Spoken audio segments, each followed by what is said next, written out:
Hello everyone, welcome back to my channel and welcome to another Sims 4 speed build. So I am continuing my Fill the World series where I am creating houses on all of the empty lots in each of EA's worlds.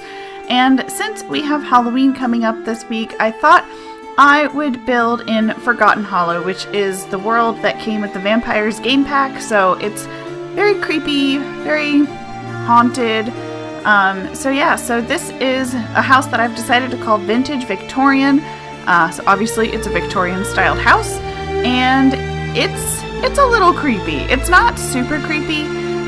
Last year for Halloween, I did a house that was basically like a house for a spooky party, or like it was very spooky looking.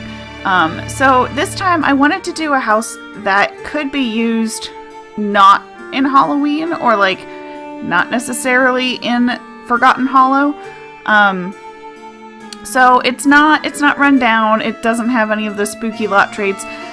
However, that's not to say that it's not a little creepy. I don't know. Personally, I love Victorian houses. They're beautiful, but I think inherently there's just something a little off, a little creepy about them. I don't know. They always seem to have just like this aura of death around them. So for me, I always associate, creepy haunted house, Victorian house. It all just sort of goes together. But I didn't do anything like, putting cracks or holes in the walls, or, nothing too spooky. But there are some weird things about this house. So, for example, along the back of the house, I decided to build like an attached greenhouse or solarium, whatever you want to call it. And in that solarium, I put in a bunch of the plants from either the Vampires game pack or from the alien planet Sixum, which was part of the Get to Work expansion pack. So, that's probably not something that most normal Sims would have in their house. Just going out on a limb there. That's probably not typical. And like one of the plants is like, I think it's like a Venus flytrap plant, which I didn't even know that we had those in the game. But yeah, so there's some odd things for sure going on here.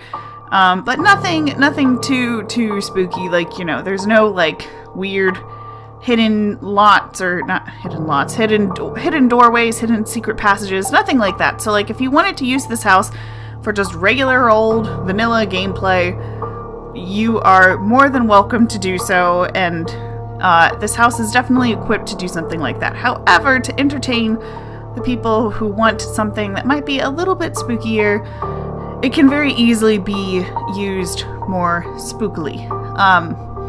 So yeah, like just some of the decor items are a little off. Like, for example, in the dining room, there's an end table in one of the corners that has that like bird skull in a glass dome, which probably isn't something that most normal Sims would have in their dining room as a decoration. Just going out on a limb there.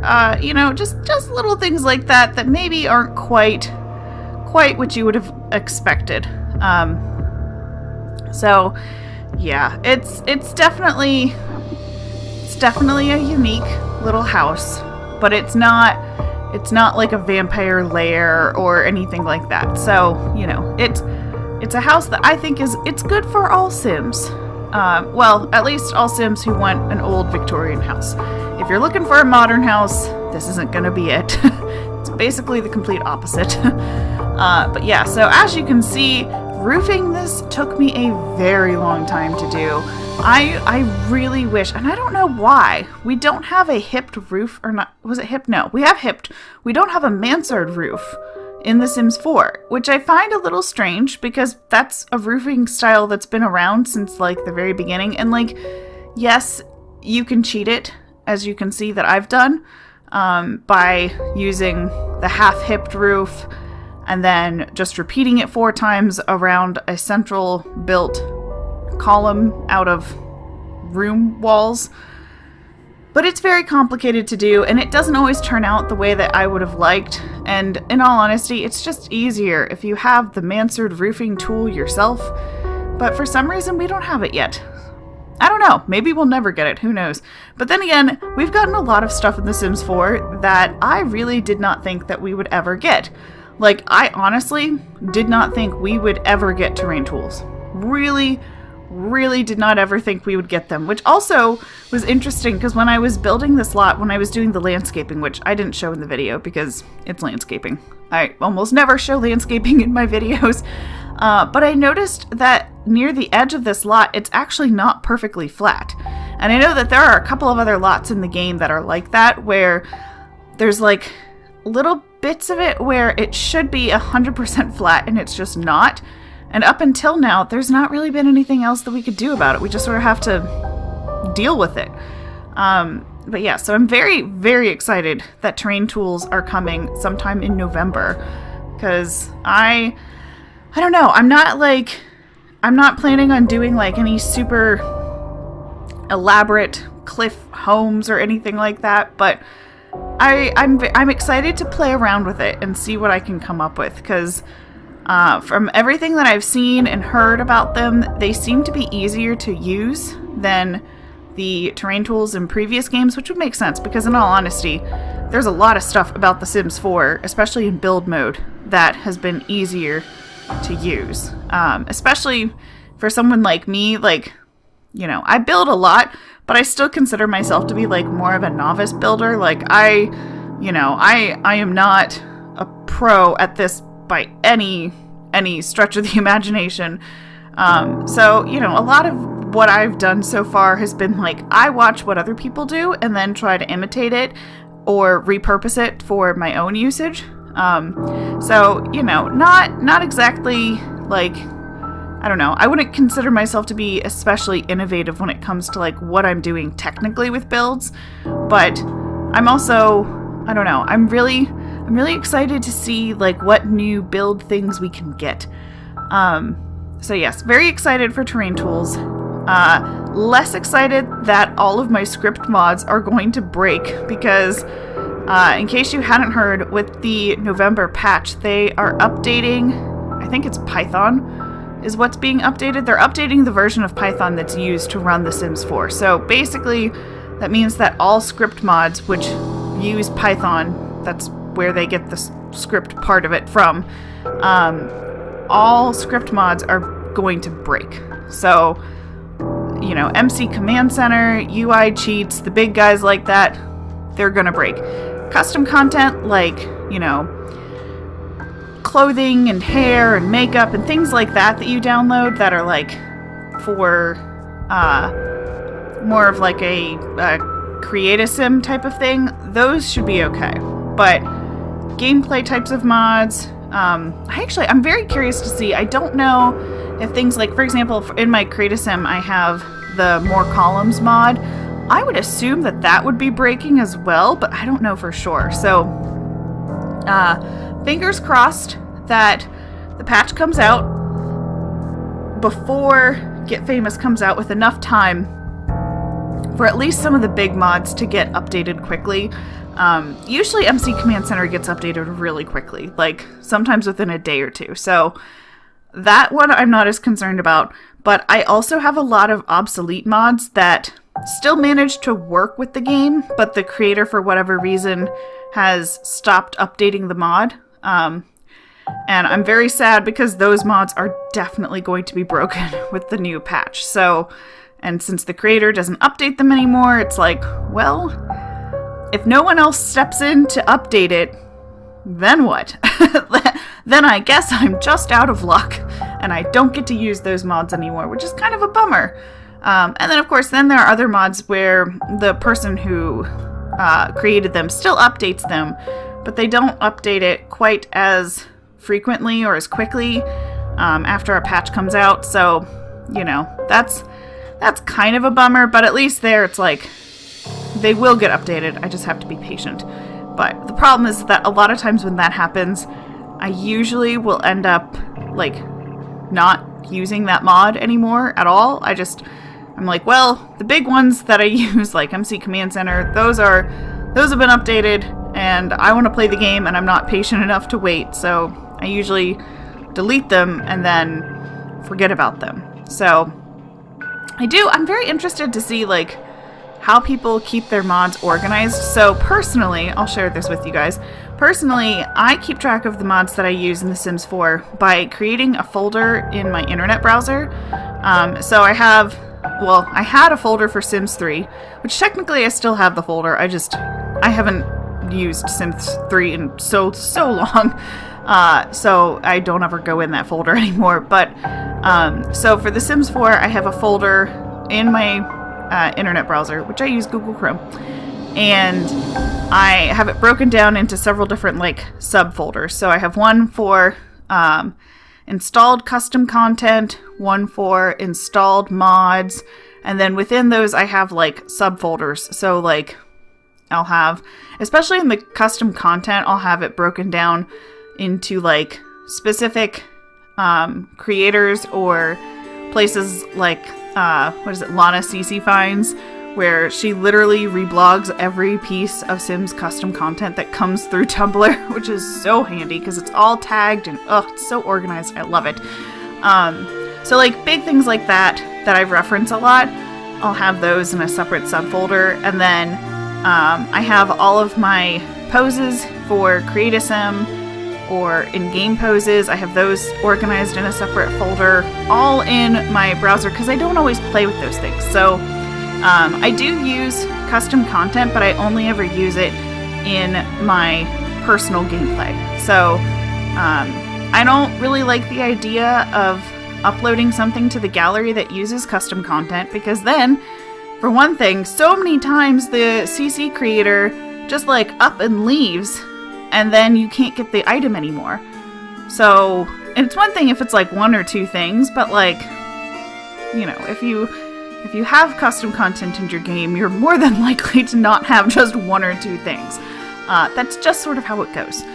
But, so I would hate to have, you know, say I make a sim, I would hate to have a sim that has a bunch of custom content from, you know, all sorts of different creators, and then for whatever reason the creators, you know, delete their blog, or, you know, delete that particular piece of custom content, and it becomes obsolete and you can't get it anymore because then you can't download that sim. And I don't use build custom content. For the most part, I feel like a lot of the build custom content doesn't really match the aesthetic of the regular game. I know that there is some out there that's more Max's Match, but there's not as much as I would have hoped. And so, and again, if I'm building something, especially if I'm taking the time to build something, you can bet that I'm going to be sharing it. So, like, what's the point? Because if I have that policy of like, well, you know, I don't want to share anything with custom content, because then if it disappears, that would apply to build CC as well. So, and you know, I can create Sims pretty quickly. It takes me a long time to do builds, especially a big build like this. This build probably took me close to 4 hours to do. So, yeah. And granted, I'm kind of a slower builder. Like, I'm working on picking up speed, but it's not like lightning quick, you know? So yeah, so anyway, so I have all of the individual pieces of custom content saved in my internet browser, so that way then, in the future, if I ever need to re-download it for some reason or another, I can usually trace it back to the original. But I can tell you right now, there are several pieces of custom content that I've had in my game for a long time, and, you know, maybe I moved the file by accident, or deleted it by accident, or whatever, and then I go back and I try to re-download it, and it's gone. And, like, the whole blog is just like, whoops, can't find it. Like, it's just gone, sorry. So, you know, yeah, it's a shame. I hate it when people do that, but, like, I get it. And, like, it's something that they're making and creating out of the goodness of their heart, so they totally are within their rights to do that, but it still kind of stinks. Like, you know, like, especially if it's something that I really liked, and, you know, like, yeah. Because then it also sort of makes me feel like when I'm browsing for custom content, I'm like, if I see something that I'm kind of interested in, I almost always just go ahead and download it, because if I wait, it might not still be there the next time I go back. So there is sort of that like fear of missing out. Like oh man, I get FOMO so bad. It's not even funny. I've been this way since I was a very, very small child. Like, I'm not even kidding. I hated leaving like family get-togethers and parties, like, because I didn't want to miss out on anything. Like, to the point where like my aunts and uncles would intentionally, like when I was a little kid, they would intentionally wait to leave family gatherings after we did, because they wanted to see the temper tantrum that I would throw when it was time to leave. I mean, now, granted, this was like when I was a small child, so, you know. But, you know, or like, I also didn't like to take naps or go to bed because I was so afraid that when I was asleep, I would miss out on things. Like, yeah, it's bad. So this also has led to, in my adult life, me kind of binging on custom content. So, but I only use it in like my personal gameplay, which in all honesty anymore, I'm lucky if I have time to do that like once a week. Like I have, I have a few different save files, but at the moment I'm basically only playing my 100 baby save file, which I've been doing for a very long time. I'm still on my first mom, I guess you would say. And she's up to, I'm doing it alphabetically because I find it a lot easier to keep track of it that way. So her youngest child is letter P.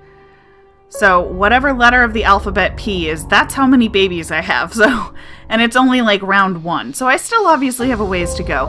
At one point I was like, oh, it'd be good if I could like get through the 100 baby challenge, you know, before my maternity leave happens, you know, because I'm currently pregnant in real life. So at some point I will be going on maternity leave. Spoiler. Still going to be pre-recording videos for that time though, so don't worry, I won't be going anywhere. But yeah, now I'm thinking, I don't think that's going to happen because I have a long ways to go. Like, I'm not even a quarter of the way done with it. But when you can only find time to play about once a week, that's how it's going to be, I guess. Because yeah, I just don't have the time as much to like do like gameplay for me, which I have learned is very important because there is a difference. And like, I don't know, it's not something that I really thought about before I started doing YouTube videos, but there is a big difference between creating content and playing The Sims for other people and playing The Sims for yourself. So, and like, I enjoy both of it, but like when I'm recording a Let's Play or doing a build for a video, I have a very different mindset of like, this is work. Even though it's still fun and it's still enjoyable because it's The Sims, like, it's still work because I'm still very focused on like, okay, like, I have to make sure, you know, like doing a Let's Play, like, okay, so gotta make sure that there's like always something going on because like, you know, you can't have too many boring moments. And I have to keep track of the time and making sure that like, you know, that like the story is progressing in the right way that I want it to. And, you know, it's just, there's a lot to think about, and it's not as relaxing to record a Let's Play as it is to just play the game for fun on your own. And like, you have sort of this like sense of like being on, if that's probably the best way to think about it. Like, I'm very aware of the fact that whatever I'm doing on my computer screen is being recorded at that moment. So like, you know, I try to like not get distracted. Like a lot of times, like in regular gameplay, I'll like kind of poke around the world and see what other Sims are doing. And like, you can't really do that like sort of random nosing around in other people's business stuff when you're recording a video about like main characters, because then your viewers will be like, what? Like, who are these people? Like, what is she doing? Where is she going with the camera? Like, hello, your Sims are dying over there. Like, go check them out. So yeah. So, and again, like, it's very enjoyable, but it's also like, I'm very aware of the fact that it's for YouTube and for other people to view, which sort of makes it not as relaxing. So I've learned that it's very important to try to, like, once a week, take a couple of hours and just play the game for fun, for me, and then a lot of times I'll figure things out, like when the pressure of recording isn't on, which is kind of nice, like, you know, to just kind of sit back and relax, and then I feel like I'm more creative by mixing it up that way too, because, you know, you're not using your brain in the same way, and I feel like when the pressure is on, I don't always have, like, the most creative ideas or the best ideas. So, yeah. Anyways, I don't even know how I got onto this topic. I was talking about mods. Oh, right. I was talking about the patch that's coming out in a couple of weeks and how it's going to break all the mods. Wow. That's an impressive tangent that I just went on. Yeah, so if you're new to my channel, I do this a lot in speed builds. I do sometimes try to talk about the build a little bit more, but obviously then I get sidetracked, and then that's the end of that. So back to the build. So we've got upstairs, there's a master bedroom, and then like a nursery, and then a kid's room. So it's a family house. I don't know that I would want to raise children in this house because personally it creeps me out a little bit, but you know, to each their own. And then downstairs there's the living room that you saw, the kitchen, the solarium with all the cool alien plants, the dining room, and then a study. So the other thing with this house that I decided to do was to really give it that, like, creepy old Victorian house feel. I decided to not put modern technology in, with a couple of small exceptions. So there's no TVs, there's no computers, nothing like that. I do have a stereo. It's like the old-timey jukebox. It's in the entrance hallway. And I do have in the kitchen, I have a coffee pot, because I was like, well, we don't really have an older-looking coffee pot. And I know that that's not I don't know, like, it's not a super new technology type of thing, because people have been making coffee to drink for a very long time, so, you know, but, like, there's no microwave, there's no dishwasher. I did put in 2 kitchen sinks, because I figured, you know, if you're living in this house and you don't have a dishwasher, you're probably going to have, you know, like, maybe you need one person washing some of the dishes and one person washing other dishes, or, like, if your one sink breaks, then what are you supposed to do? Haul all of your dishes upstairs to the bathroom sink? Like, no. So, you know, obviously I didn't put in the thermostat from the Seasons pack, because that's definitely not, you know, period appropriate or whatever for this.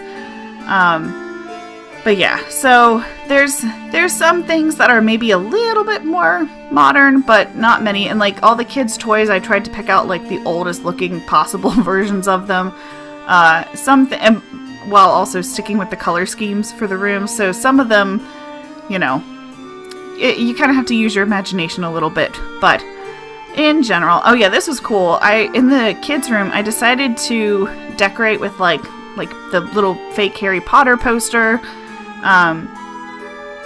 And then I put up the tragic clown poster, because the clown seemed very old, and also kind of like a weird thing to have in a kid's room. I don't know, I never used the tragic clown. Like, when that patch first came out, I was like, oh yay, tragic clown, and haven't really used it since then. The other thing that I did was I put up the little monster chalk wall art thing, and that's because I've been watching gameplay of the game Visage? I honestly don't know how to say that word, but in any case, it's a horror game, and part of it is, like, there's this little girl who has, like, all these, like, creepy drawings of, like, basically this demon that's following her around, which I don't want to spoil it for you, but but that's, like, kind of a key part of the game, is, like, that creepy demon drawing thing. Like, you're supposed to use clues and stuff to figure it out. So that's sort of what I was going for there. Obviously, it's not as creepy because it's, like, green, but, you know, kind of in that same vein. So yeah, oh, this is my favorite screenshot. The one with the back of the house with the sunset and the trees backlit with the pretty solarium. And I love all the alien plants and flowers, which I've never actually been to the alien planet. I still need to do that in The Sims 4. But the plants are just so pretty. So yeah, big fan. So anyways, this is Vintage Victorian. It's currently available for download on the Sims 4 gallery. The easiest way to find it is to click on the link in the description box below this video. Or you can always search for it on the gallery. Just make sure before you search, you change the filters on the side to say new. Otherwise, it won't show up. And you can search for it either using the username Mrs. Tomato 1018 or through the hashtag Mrs. Tomato 1018. So anyways, I hope you guys have enjoyed this video. If you liked it, please give it a thumbs up. And if you haven't already subscribed to my channel, you can do so down below. I put up a new video 4 times a week. So thank you so much for watching, and I will see you all in my next video. Bye!